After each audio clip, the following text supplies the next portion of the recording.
como eu faço para encontrar o preço teto de uma ação pagadora de dividendos? Ou seja, como eu descubro tecnicamente se aquela ação que paga bons dividendos mensais, trimestrais, semestrais, se ela realmente está interessante para comprar e se tem uma boa projeção para que ela continue dando os frutos, mesmo que hoje ela esteja boa, mas futuramente não tem como a gente garantir se vai continuar assim. Garanto que esse vídeo não é igual ao que você tem visto por aí e no final eu vou te dar dicas de como você se blindar de futuras quedas nos rendimentos dessas ações. Primeira coisa, preocupe-se com esses itens que eu vou listar aqui para você. Tá preparado? Pega papel e caneta porque você vai precisar. E antes de você imaginar que tem que fazer uma análise muito técnica de cara, tenha em mente dois fundamentos importantes que eu vou te passar. Primeiro ponto, ações de dividendos geralmente não são pensadas para serem vendidas. Você provavelmente vai carregar essas ações para o resto da sua vida. É a formação, a construção do seu patrimônio, que vai ficar gerando dividendos e frutos até o final da sua vida. Exceto se acontecer alguma coisa com essas ações e você necessariamente perceber que é hora de vendê-las. Por exemplo, se nessas empresas tiver algum problema financeiro, se ela tiver um impacto grande na contabilidade, algo que realmente comprometa a rentabilidade dela, você poderá abrir mão dessas ações. Mas para você se prevenir disso, tenha em mente 5 grandes setores que você pode ter mais confiança na hora de escolher suas ações pagadoras de dividendos. Escolha pelo BEST: bancos, energia, saneamento e seguros e telecom. Estes setores dificilmente se abalam durante as crises. Por exemplo, na crise da Covid-19, muitas empresas se abalaram bastante por conta da nova dinâmica da sociedade. Mas alguns serviços como telecom, energia e bancos pouco foram impactados, porque afinal, muitos de vocês, aqueles que conseguiram superar a crise, continuaram pagando a conta de luz ali todo mês, ou seja, não teve praticamente impacto algum. Veja, por exemplo, que telecom nunca foi tão necessário como na pandemia, porque as pessoas se afastaram e tiveram que se comunicar à distância muito mais do que a média. E o segundo ponto, avalie se essa empresa tem um histórico de boa pagadora de dividendos. Empresas que têm esse histórico de vários anos sendo boa pagadora de dividendos, ou seja, que esteja num cenário perene, que ela consiga se manter por um longo período de tempo, é possível lucrar bem com essas empresas com relação aos dividendos e ter uma boa margem de segurança ali.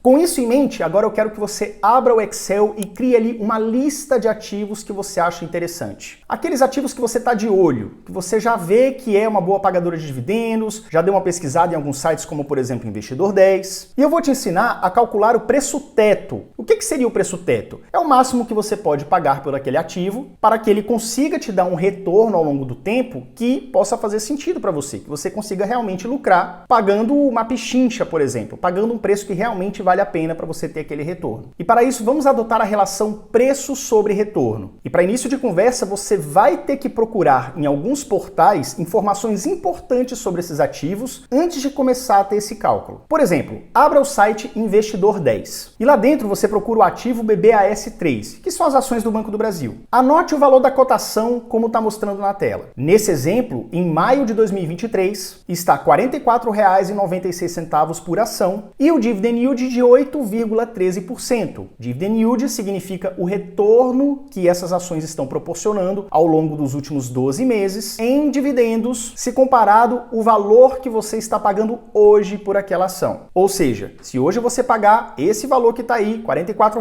e pegar todos os rendimentos dos últimos 12 meses, ele retornou 8,13% desse valor ao longo do ano. Esse percentual de 8,13% pode ser considerado sim um bom percentual aos olhos de muitos analistas. Se você olhar o autor Décio Bazin, do seu livro Faça Fortuna com Ações, na página 84 mostra ali que a partir de 6% de dividend yield, essa ação, como pagadora de dividendos, começa a se mostrar interessante. Mas segura essa informação um pouco, vamos trabalhar ela com um pouco mais de calma nesse vídeo. Na página do Investidor 10, desce mais um pouco a tela e procura ver o histórico de dividendos dos últimos 5 anos. Atualmente, em maio de 2023, está em 8,13%. Porém, em 2022 foi de 12,01%, 2021 7,86%, 2020 3,81%, 2019 4,84% e 2018 3,26%. Ou seja, perceba que acima dos 6% de dividend yield, as ações do Banco do Brasil se mostraram nesse patamar somente nos últimos 2 anos. E o que isso significa para mim? O Banco do Brasil é uma furada, então? Lógico que não. Mas você percebe que a empresa não vem consistentemente dando retornos acima acima de 6% ao ano em forma de dividendos, de acordo com o método do Décio Bazin. Porém, não vamos desesperar. A gente não pode esquecer que ações passadas não prevêem ações futuras. Ou seja, lucros do passado não garantem lucros futuros, assim como prejuízos do passado não garantem prejuízos futuros. Porém, o Banco do Brasil se mostra sim uma empresa extremamente sólida, uma empresa de mais de 200 anos. E o valor de mercado dela está em mais de 128 bilhões de reais, um dos maiores da bolsa, o que traz ainda mais confiança para o investidor. E aí você se pergunta, beleza, aquele dividend yield acima de 6% desejável não foi alcançado pela empresa nos últimos 5, 10 anos de forma consistente. Como então que eu posso me precaver para que o dividend yield dessas ações possam estar num valor aceitável futuramente? Ou seja, uma melhor expectativa de rentabilidade dessas ações. Então, atenção!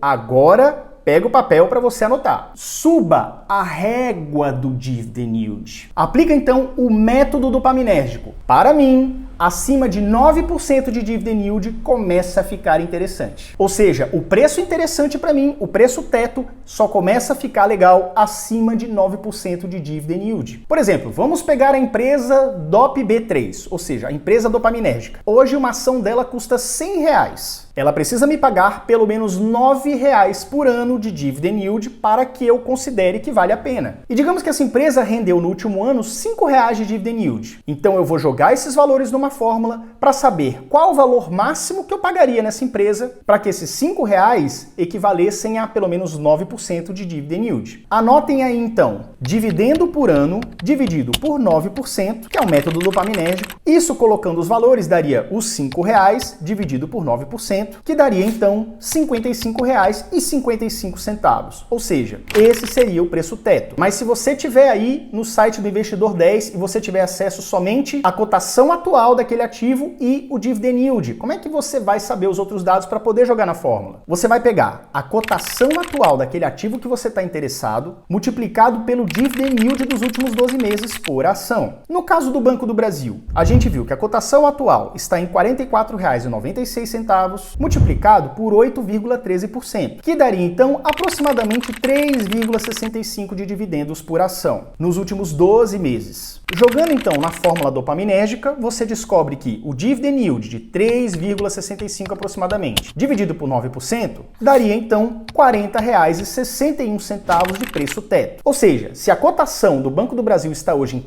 44,96, está acima do preço teto, se eu quero atingir um dividend yield mais seguro de pelo menos 9%. Lembrando, gente, que existe sim níveis de especulação até mesmo nessa fórmula que eu estou dando, ou mesmo na fórmula do Décio Bazin, que ele coloca lá aquele 6% como uma meta legal. Porque, independente do que eu fale, Décio Bazin fale, ou qualquer outro guru da internet fale, é simplesmente impossível você prever o futuro. Veja os casos das Americanas. Estava crescendo até que, de repente, apareceu aquele leve rombo, e aí tudo começou a desabar, as ações desabaram, e enfim, você já sabe o que aconteceu. Porém, para me precaver, eu adoto o índice dopaminérgico, ou seja, 9% de dividend yield, para que uma ação comece a ficar interessante para mim. Agora, observe outro detalhe importante também. Se você puxar o histórico de cotação dos últimos 10 anos dessa ação, a BBAS3, você vai ver que existe uma certa resistência do mercado depois que a ação atinge um determinado preço, geralmente quase nunca ultrapassando os R$ 45 por ação. E isso pode se dever a vários motivos. Provavelmente, um deles é que essas ações do Banco do Brasil geralmente são visadas por pessoas que têm um perfil como o meu, buy and hold, ou seja, pessoas que querem comprar essas ações para viver de dividendos. E sempre que o preço da ação começa a atingir esse patamar ali de R$ 45, esse dividend yield começa a ficar muito baixo, muito pequeno, e aí encontra essa resistência do mercado. Fora outros fatores também que eu não vou esmiuçar por aqui, mas imagino que isso possa estar influenciando também.